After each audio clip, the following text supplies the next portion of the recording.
ಮಾಡ್ತೀವಿ. ಕಾಂಗ್ರೆಸ್ ಹೋಗಿ ಅಂತ ಹೇಳಿಲ್ಲಲ್ಲ, ಪ್ರಶ್ನೆನೇ ಇಲ್ಲ ಸರ್. ಅವ್ರು ಹೇಳಿದ್ರೆ ಅವ್ರು ಸ್ವಾಗತ ಮಾಡಿದ್ರೆ ಬೇರೆ, ಅದು ಪ್ರಶ್ನೆನೇ ಇಲ್ಲಲ್ಲ. ಅವ್ರು ಹೇಳಿಬಿಟ್ಟಾರ ಇದೇ ರೀತಿ ಮುಂದುವರೆದ್ರೆ ನಾನು ಪಕ್ಷ ಬಿಡುವ, ನನ್ನ ರಾಜೀನಾಮೆ ಎಲ್ಲಿ ಹೇಳಿಲ್ಲ ಅವರು.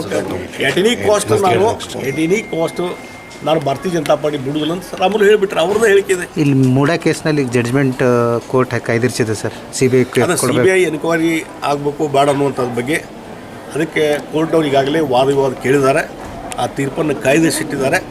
ಅಲ್ಲಿ ಏನಾಗ್ತದೆ ನಾವು ವೇಟ್ ಮಾಡಿಕೊಂಡು ನಾವು ಮೊದಲಿಂದ ಭಾರತೀಯ ಜನತಾ ಪಾರ್ಟಿ ಈ ಮೂಡಾ ಹಗರಣ ಭಾಳ ಒಂದು ದೊಡ್ಡದಾದಂಥ ಹಗರಣ, ಇದರಲ್ಲಿ ಮುಖ್ಯಮಂತ್ರಿಗಳೇ ಇನ್ವಾಲ್ವ್ ಇರೋದ್ರಿಂದ ಇವತ್ತು ಲೋಕಾಯುಕ್ತ ಅಥವಾ ಸ್ಥಳೀಯವಾದಂಥ CID ಮತ್ತೊಂದು ಇದ್ರ ಮುಖಾಂತರ ತನಿಖೆ ಆಗಲಿಕ್ಕೆ ಸಾಧ್ಯ ಇಲ್ಲ.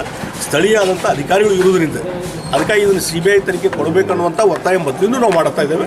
ಈಗ ಕೆಲವರು ಕೋರ್ಟಿಗೆ ಹೋಗಿದ್ದಾರೆ, ಅಲ್ಲೇನು ತೀರ್ಪು ಬರ್ತಾರೆ ನೋಡೋಣಂತೆ, ವೇಟ್ ಮಾಡೋಣ. CBI ಅಂದರೆ ಯಾಕೆ ಭಯ ಕಾಂಗ್ರೆಸ್ ಸರ್ ಈ ಪ್ರಕರಣದಲ್ಲಿ? ಇಲ್ಲ, ಮೊದಲಿಂದು CBI ಅಂತಂದರೆ ಅವ್ರಿಗೆ ಯಾವಾಗಲೂ ಭಯ ಇದ್ದೇ ಇದೆ. ಯಾಕಂದರೆ ಇಲ್ಲೇನೋ ಕೇಸ್ಗಳನ್ನು ಮುಚ್ಚಿ ಹಾಕ್ಬೋದು ಅನ್ನುವಂಥದ್ದು. ಹಿಂದೆ ನೋಡಿ ಲೋಕಾಯುಕ್ತ ಇದ್ದುದನ್ನು ಲೋಕಾಯುಕ್ತ ಲೋಕಾಯುಕ್ತ ಸಂಸ್ಥೆಯನ್ನು ಮುಚ್ಚಿ ಹಾಕಿ ACB ತರುವಂಥದ್ದು, ಆ್ಯಂಟಿ ಕರಪ್ಷನ್ ಬ್ಯೂರೋ ಅಂತರುವಂಥ ಕೆಲಸ ಯಾರು ಮಾಡಿದ್ರು? ಸಿದ್ದರಾಮಯ್ಯ.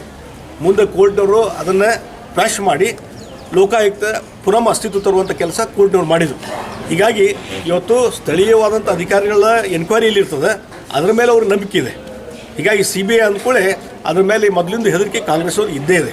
ವೈಯಕ್ತಿಕ ಹೇಳಿಕೆಗಳು ಕೊಡ್ತಾರೆ, ಆ ವೈಯಕ್ತಿಕ ಹೇಳಿಕೆಗಳಿಗೆ ನಾ ಏನೂ ರಿಯಾಕ್ಷನ್ ಕೊಡ್ತಲ್ಲ. ಮತ್ತು ಭಾರತೀಯ ಜನತಾ ಪಾರ್ಟಿಯಲ್ಲಿ ಏನು ವಿದ್ಯಮಾನಗಳು ನಡೆದಾವೆ, ನಮ್ಮ ವರಿಷ್ಠರ ಗಮನಕ್ಕಿದ್ದಾವೆ. ಆದಷ್ಟು ಬೇಗನೆ ಎಲ್ಲವನ್ನೂ ಸರಿ ಮಾಡ್ತಾರೆ ಅನ್ನೋಂಥ ವಿಶ್ವಾಸ ನಮಗೆ. ಚಿಕ್ಕಾಟ ಆಗ್ತದೆ, ಕಾರ್ಯಕರ್ತರಲ್ಲಿ ಗೊಂದಲ ಆಗ್ತದೆ. 3-4 ಗುಂಪುಗಳು ಯಾವ ಜೊತೆಗೆ ಏನು ಇದು ಮಾಡ್ಬೇಕು ಅನ್ನೋದು ಕಾರ್ಯಕರ್ತರಿಗೆ ಇದಾಗ್ತಾ ಇದೆ ಸರ್. ಡೆಫಿನೆಟ್ಲಿ ಒಂದು ರಾಜಕೀಯ ಪಕ್ಷದಲ್ಲಿ ಇದೆಲ್ಲ ಸಹಜವಾದಂಥ ಪ್ರಕ್ರಿಯೆ. ಇದು ಕಾಂಗ್ರೆಸ್ ಪಾರ್ಟಿಗಿರ್ಬೋದು ಅಥವಾ ಬೇರೆ ಪಾರ್ಟಿಗಿರ್ಬೋದು ಎಲ್ಲ. ಅದರಲ್ಲಿ ಭಾರತೀಯ ಜನತಾ ಪಾರ್ಟಿ ಇತ್ತೀಚಿನ ವರ್ಷಗಳಲ್ಲಿ ಭಾಳ ದೊಡ್ಡ ಪ್ರಮಾಣದಲ್ಲಿ ದೇಶದಲ್ಲಿ, ನಮ್ಮ ರಾಜ್ಯದಲ್ಲಿ ಬೆಳವಣಿಗೆ ಆಗಿದೆ. ಲಕ್ಷಾಂತರ ಕಾರ್ಯಕರ್ತರು ಇವತ್ತು ಭಾರತೀಯ ಜನತಾ ಪಾರ್ಟಿಯಲ್ಲಿ ಕೆಲಸ ಮಾಡ್ತಾ ಇದ್ದಾರೆ. ಆ ಹಿನ್ನೆಲೆಯಲ್ಲಿ ಒಂದು ರಾಜಕೀಯ ಪಕ್ಷದಲ್ಲಿ ಭಿನ್ನಾಭಿಪ್ರಾಯ ಮತ್ತೊಂದು ಇವೆಲ್ಲ ಸಹಜವಾದಂಥದ್ದು.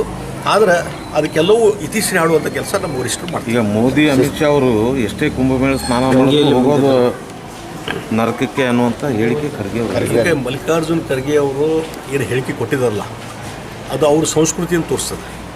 ಇವತ್ತು ಭಾರತ ದೇಶ ಅಂದರೆ ಹಿಂದೂ ರಾಷ್ಟ್ರ. ಭಾರತ ಇಡೀ ಜಗತ್ತಿನಲ್ಲಿ ಇವತ್ತು ಹಿಂದೂಗಳಿಗೆ ಇರುವಂಥ ರಾಷ್ಟ್ರ ಯಾವುದಾದ್ರೂ ಇದ್ದರೆ ಅದು ಕೇವಲ ಭಾರತ ದೇಶ ಮಾತ್ರ. ಹಿಂದೂಗಳ ಆಚರಣೆ, ನಮ್ಮ ಸಂಸ್ಕೃತಿ ಪರಂಪರೆ, ಇದನ್ನು ಆಚರಣೆ ಮಾಡುವುದು ಸಹಿತ ಅವರಿಗೆ ಆಗೋದಿಲ್ಲ ಅಂತಂದರೆ ಕೇವಲ ಅಲ್ಪಸಂಖ್ಯಾತರ ತುಷ್ಟೀಕರಣ. ಇವತ್ತು ಅಲ್ಪಸಂಖ್ಯಾತರು ಯಾವುದೋ ಮಕ್ಕಾಗೆ ಹೋಗ್ತಾರೆ, ಹಾಗೆ ಅಲ್ಲಿ ಹೋದರೂ ಅಲ್ಲಿ ಯಾಕೆ ಹೋದ್ರೆ ಅಂತ ಯಾಕೆ ಕ್ವಶನ್ ಮಾಡೋದಿಲ್ಲ ಖರ್ಗೆಯವರು? ಮಕ್ಕಾಕ್ಕೆ ಹೋದರೆ ಆಮೇಲೆ ಇಟ್ಲಿಗೆ ಹೋಗ್ತಾರೆ, ಯಾರೋ ಕ್ರಿಶ್ಚಿಯನ್ಸು ಪೋಪನ ಭೇಟಿಯಾಗಿ ಬರ್ತಾರೆ, ಅದನ್ನು ಕ್ವಶನ್ ಮಾಡಬೇಕಲ್ಲ ನೀವು.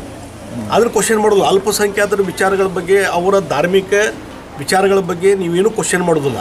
ಆದರೆ ಹಿಂದೂಗಳ ಬಗ್ಗೆ, ಧಾರ್ಮಿಕ ಆಚರಣೆ ಬಗ್ಗೆ ಇದು ಲಕ್ಷಾಂತರ ಜನ ಹೋಗ್ತಾರೆ, ಅಲ್ಲಿ ಕೋಟ್ಯಾಂತರ ಜನ ಹೋಗ್ತಾರೆ. ಅವರ ನಂಬಿಕೆಯ ಪ್ರಶ್ನೆ ಅದು. ಅದನ್ನು ನೀವು ಕ್ವಶನ್ ಮಾಡ್ತೀರಿ ಅಂತಂದರೆ ನಿಮ್ಮ ಸಂಸ್ಕೃತಿನೇ ಅದು. ಕೇವಲ ಅಲ್ಪಸಂಖ್ಯಾತರ ತುಷ್ಟೀಕರಣ ಮಾಡೋದು ಮಾತ್ರ ನಿಮ್ಮ ಸಂಸ್ಕೃತಿ. ಹೀಗಾಗಿ ಆ ಹಿನ್ನೆಲೆಯಲ್ಲಿ ಮಲ್ಲಿಕಾರ್ಜುನ್ ಖರ್ಗೆ ಹಿಂದೂ ಸಮಾಜಕ್ಕೆ ಒಂದು ಅಪಮಾನ ಮಾಡಿದ್ದಾರೆ. ಅದನ್ನು ಖಂಡಿಸ್ತಾ ಇದ್ದೇನೆ. ಈ ರೀತಿ ಹಿಂದೂಗಳ ಅಪಮಾನ, ಅದೇ ರೀತಿ ಅಲ್ಪಸಂಖ್ಯಾತರ ವಿಚಾರಗಳ ಬಗ್ಗೆ, ಧಾರ್ಮಿಕ ಕೇಂದ್ರಗಳ ಬಗ್ಗೆ ಅವರು ಮಾತಾಡಿದ್ರೆ ಅವ್ರ ಅಸ್ತಿತ್ವ ಉಳಿತಿದ್ರು ಅನ್ನೋ ಪ್ರಶ್ನೆ ಬರ್ತೀನಿ ನಾನು. ಹೀಗಾಗಿ ಈ ಖರ್ಗೆ ಅವರು ಇದೆಲ್ಲ ಅರ್ಥ ಮಾಡ್ಕೋಬೇಕು ಮತ್ತು ಇದಕ್ಕೆ ಯಾವುದೇ ರೀತಿ ವ್ಯಂಗ್ಯವಾಗಿ ಮಾತಾಡುವಂಥದ್ದು ನಿಲ್ಲಿಸ್ರಿ. ಹಿಂದೂಗಳ ಭಾವನೆಗೆ ಧಕ್ಕೆ ತರುವಂಥ ಕೆಲಸ ಖರ್ಗೆ ಅವ್ರು ಮಾಡಬಾರ್ದು ಅಂತ ನಾ ಹೇಳ್ತೇನೆ.